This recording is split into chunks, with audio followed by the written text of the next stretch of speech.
அனைவருக்கும் வணக்கம். இது என்னன்னு பார்த்தீங்கன்னா கறிவேப்பிலை பொடி. இந்த கறிவேப்பிலை பொடி எப்படி செய்யணும் அப்படின்னா 100 கிராம் கறிவேப்பிலையை நல்லா அலசி எடுத்துட்டு ஈரம் இல்லாமல் ஒரு துணியில் தொடச்சி எடுத்துட்டு தேவையான அளவு நல்லெண்ணெய் ஊற்றி நல்லா வதக்கி எடுத்துட்டு அதே கடாயில் திரும்ப எண்ணெய் ஊற்றாமல் 100 கிராம் காய்ந்த மிளகாயை வதக்கி எடுத்துக்கணும்.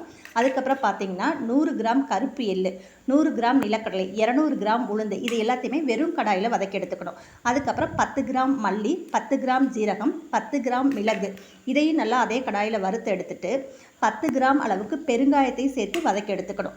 அதுக்கப்புறம் 50 கிராம் பூண்டு, இது எல்லாத்தையுமே நல்லா வதக்கி எடுத்து ஆற வச்சு மிக்சியில் போட்டு நுணுக்கி எடுத்தோம்னா கருவேப்பிலை பொடி ரெடி. இதை நல்லெண்ணெய் ஊற்றி நம்ம இட்லிக்கும் தொட்டுக்கலாம், இல்லைன்னா சூடான சாதத்தில் நல்லெண்ணெய் ஊற்றி இந்த பொடியையும் தேவையான அளவு போட்டு நல்லா கிளறி சாப்பிட்லாம்.